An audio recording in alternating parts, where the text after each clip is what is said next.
నేర్చుకోండి, లక్షల్లో సంపాదించండి. Quality thought Madhapur, Ameerpet, USA.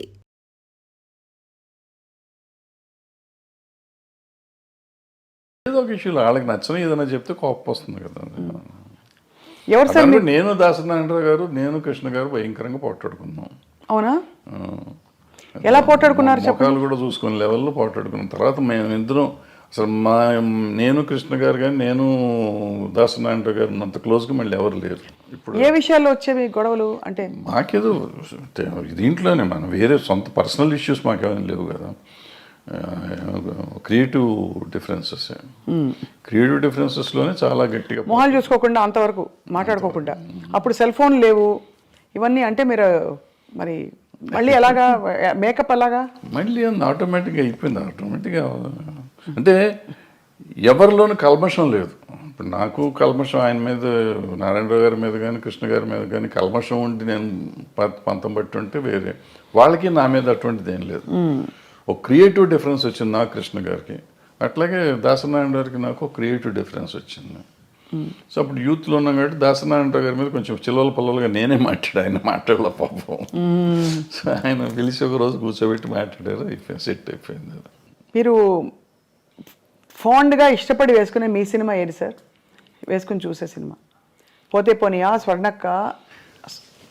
నాకు పోతే పోనీ ఒకటిను, అలజడి ఒకటి. అలజడి ఎందుకంటే అలజడి ఇట్స్ మై ఓన్. ఎక్కువ సినిమాలు డైలాగులు కూడా మేము కాలేజ్లో జరిగిన సీన్స్ ఇవన్నీ ఎక్కువగా నా కాలేజ్ డేస్ మొత్తం అంతా అది. సో ఆ సీన్లన్నీ నేను ఆ కాలేజీలో మాట్లాడిన డైలాగులే పెట్టి రాసుకున్నాం. వేరే కొత్తవి కూడా రాయలేదు అంతవరకు, కాలేజ్ సీన్స్ వరకు. సో అందుకని కొంచెం నాకు ఇష్టమైన సినిమా అది. మీరు వెస్లీలో చదివారు కదా సార్? వెస్లీ, సికింద్రాబాద్ వెస్లీలో చదివారు. మీ వివాహం ఎలా అయింది సార్? అది మా ఇంటి పక్క ఇల్లు, 2 ఇళ్ళు అవతల ఉండేవారు ఇల్లు. సో మీరు చూసి ఇష్టపడ్డారు అయితే, అంతేగా? Love marriage. లవ్ మ్యారేజే. అదే మరి ఇందాక ఏమన్నారు, ఫోటోలు కూడా చూడమని చెప్పారు సార్ మీరు. అది వచ్చింది అది. సో మీ పిల్లలు ఎవరు మీ బాటలో నడవట్లేదా? వాళ్ళు సినిమా ఇండస్ట్రీ వద్దనుకున్నారా? మీరే డిసైడ్ చేస్తారా సార్ వాళ్ళకి? నేను సినిమాలు చూడమంటే సినిమాలు కూడా చూడరు. చూడరా? నా సినిమాలు ఏం చూడరు, బయటికి చూస్తారని తెలియదు నాకు. చిన్నప్పుడు పెద్ద ఇష్టపడేవారు కదా, వెళ్ళేవాళ్ళు సినిమాకి తీసుకెళ్ళేవాడిని కానీ పెద్ద. So life has taught you so much sir. అంటే what is be core takeaway ఏంటి లైఫ్లో అని? To be satisfied with whatever you have, first point, then you will be very happy with that. అంతే తప్ప నాకేం లేదు, నా కళ్ళు ఉన్నారు వీళ్ళు ఉన్నారు, ఇక నా కళ్ళ ముందు ఉండి వీళ్ళు వెళ్ళిపోతున్నారు అని మనం బాధపడిపోతాం అంటే you lose lot of things. నేను ఐఎమ్ హ్యాపీ ఉన్నాను, బాగానే ఉంటాను కదా. బాగుంటానికి ప్రయత్నం చేయాలి. అంటే ప్రయత్నం చేయకుండా తిరగటం అనేది ఒకటో క్వశ్చన్. ముందు ప్రయత్నం చేయి. నీ పని, కృష్ణుడు చెప్పిన భగవద్గీతలో, నీ పని నువ్వు చెయ్యి, వచ్చేది ఫలితం నీ చేతిలో లేదు. ఫలితం ఒక్కోసారి ఏదైనా రావచ్చు, కరెక్ట్, అవును. ఫలితం లేకపోయి ఉండొచ్చు, బట్ నీకు కృషి అయితే ఉండాలిగా. అవును, కృషి చేస్తూనే ఉండు, so that will be very happy, హెల్దీగా ఉంటావు. Ultimate result is not yours. వచ్చినప్పుడు వస్తుంది. దేవుడిని నమ్ముతారా సార్ మీరు? నేను నమ్మను. మరి కృష్ణుడు దేవుడు కాదా? అంటే ఆయన చెప్పిన భగవద్గీత నమ్ముతారు మీరు? ఏదైనా నమ్ముతుంది. నమ్మటం అనేది ఏముందమ్మ దీంట్లో? ఆయన చెప్పింది ఇప్పుడు అందరూ ప్రపంచం అంతా నమ్ముతుంది కదా భగవద్గీతని. అందులో ఆయన చెప్పింది నేను చెప్తున్నాను. నేను చెప్తాను కదా, నేను ఏదో ఇదేం కాదు, అదే కదా అంటారు మన లైఫ్, జీవనసారం అంటారే. జీవనసారం అంతకంటే ఏముంది? మనం చేయాల్సింది చేయకుండా నాకు లేదు. ఇప్పుడు మనం చాలామంది సినిమా ఇండస్ట్రీలో ఉన్నాడు అంటారు, నాకు సినిమా ఇండస్ట్రీ నేను ఎవడు రమ్మన్నాడు?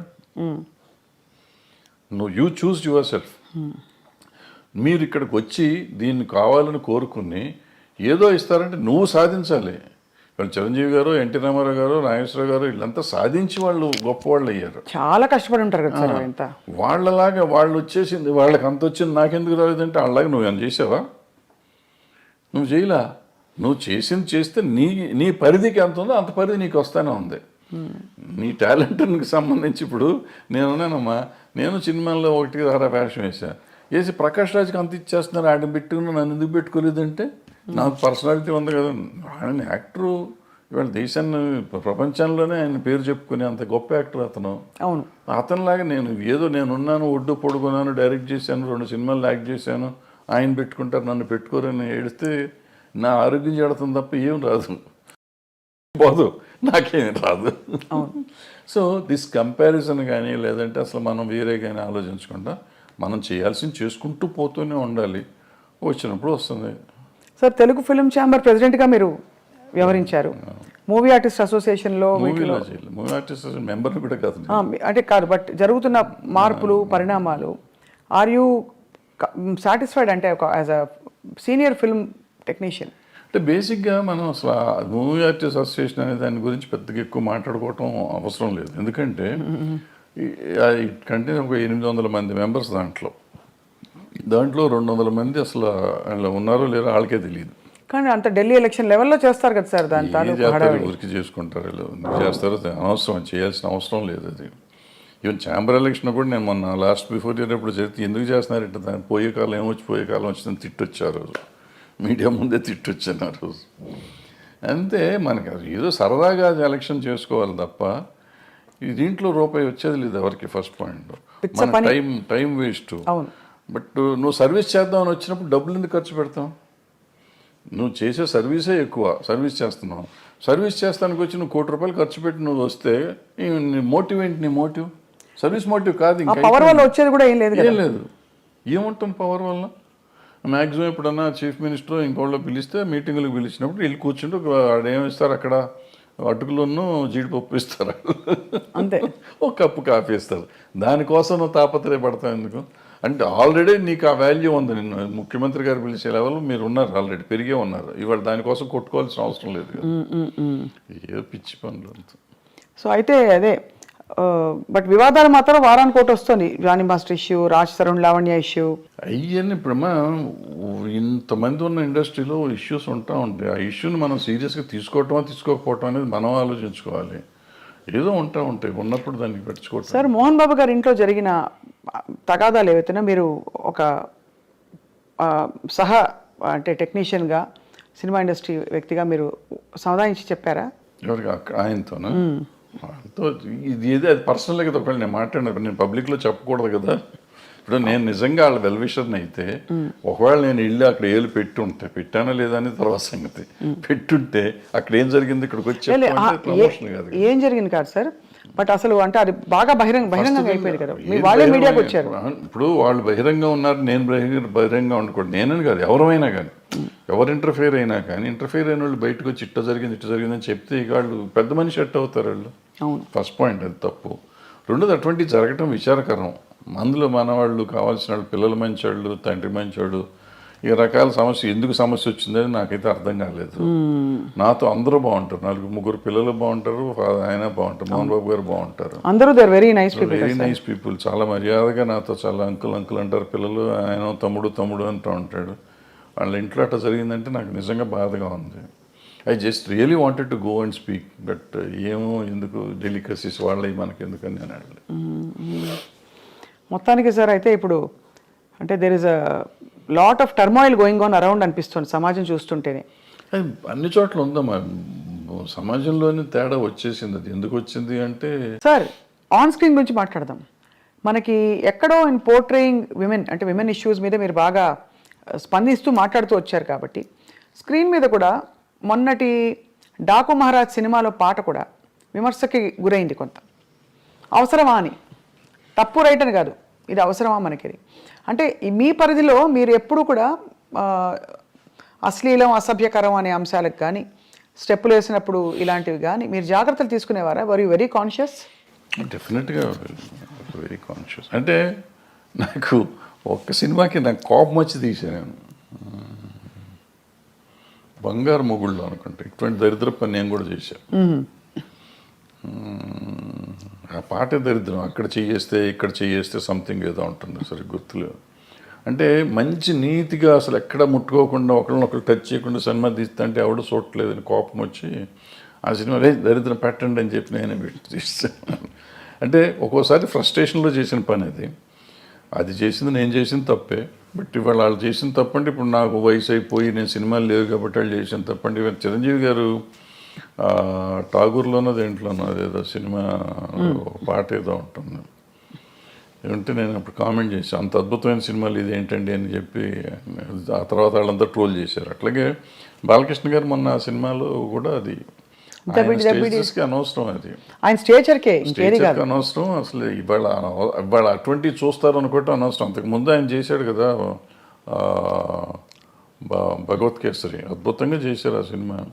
అఖండ అద్భుతంగా చేశారు. అమ్మాయి కనపడకుండానే సినిమాలు ఆడుతుంటే ఆయనకి ఎందుకు ఇది, దీనికోసం ఎవరిని వస్తారా, ఎన్ని టికెట్లు దిగుతాయి, ఊరికి కాంట్రవర్సీ తప్పించి. అందులో ఆయన ఎమ్మెల్యే, పొలిటీషియన్, అందుకనే కదా సార్ ఇన్ని ఉండగా ఆయనకి అటువంటిది ఆయనే రిజెక్ట్ చేసి ఉంటే పోయేది. లేదు చేసే ప్రొడ్యూసర్లు అడిగారు, డైరెక్టర్లు అడిగారు, డాన్స్ మాస్టర్ అడిగాడు, ఏదో వాళ్ళ గోల మనకెందుకు. కరెక్టే సార్. అంటే ఎంటర్టైన్మెంట్ ప్రపంచమే విస్తరించింది బాగా. నెట్ఫ్లిక్స్లో ఇంట్లోనే మనకి ఫారిన్ అయితే ఎన్నెన్నో రకరకాలు అన్నీ వచ్చినాక అసలు బేసిక్గా ఓటీటీ వచ్చిన తర్వాతమ్మా ఏది తప్పు ఏది ఒప్పు అనేది లేకుండా సెన్సర్ వాళ్ళు కూడా వదిలేస్తున్నారు ఇక అన్నీ పట్టించుకోకుండా. నాకు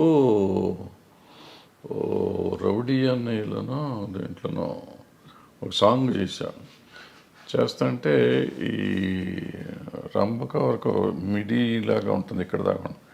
ఓ సాంగ్లో తిరుగుతూ ఉంటే కొంచెం లేస్తుంది. సినిమా రిలీజ్ అయినాక నాకు సెన్సార్ ఆఫీసర్ ఫోన్ చేసి సార్ ఇక్కడ ఎక్కడో ఉంది సార్, ఎవరో జనం అంటున్నారు సార్, కట్ చేయండి సార్ అని. రిలీజ్ అయిన తర్వాత కట్ చేశాను నేను. జస్ట్ ఊరికి మిడి ఇక్కడ ఉంది, అది గాలికి ఎగిరింది, వెళ్తే ఇంతవరకు ఎక్స్పోజ్ అయింది. నేటి దౌర్జన్యం అనే సినిమాలో ఒక సాంగ్లో వాణి విశ్వనాథ్ గారికి స్విమ్మింగ్ సూట్ వేసా, ఒక బిట్ వేస్తే సెన్సార్ కట్ చేశారు. అదే టైంలో బొబ్బిలి రాజాలో ఆమె సినిమా అంతా చొక్కా వేసుకుని కింద ఏమి లేకుండా దివ్యభారతి, అది ఫుల్ సినిమా వదిలిపెట్టారు. నాకు ఒక బిట్ ఏంటంటే దాంట్లో వదిలేరు కదండి అంటే, ఆ సినిమా అంతా దాని మీద ఉంది, నీ సినిమా అది లేదు కదా, ఎందుకు నువ్వు చేయాలంటారు. ఓహో, అదే అంటే నేను ఫైట్ చేసి ఉంటే నాకు వదిలిపెట్టేవారేమో. ఎందుకు దానివల్ల సినిమా ఆడదని నాకు తెలుసు, ఎందుకు తీసాను నాకు తెలియదు. ఆ రోజు తీసాం అంటే డ్రెస్ చేంజ్లు కావాలంటే సరే ఇద్దాంలే అనిపించి తీసాను నేను, కాదన్నారు తీసాం. And for more videos, please subscribe to iDream. Please subscribe to iDream. Please subscribe iDream. And please subscribe to iDream. For more videos, subscribe to iDream. please like, share and subscribe to the channel. Congratulations, iDream. Subscribe to iDream. Subscribe to iDream. So subscribe to iDream Media. iDream ki iDream team andarki huge congratulations. Please subscribe iDream Media. Please subscribe to iDream. Subscribe iDream. Please subscribe to iDream. iDream అంటే నా కళల channel subscribe చేసుకున్న నోరు తిరుగుతలేదు, మీరైతే గంట గుర్తు కొట్టండి. For more such videos, please subscribe to iDream. Subscribe to iDream. Please subscribe to iDream. Please subscribe iDream Media. Please do subscribe to iDream. Please subscribe to iDream Media. For best entertainment and information, please subscribe iDream. And don't forget to subscribe to iDream.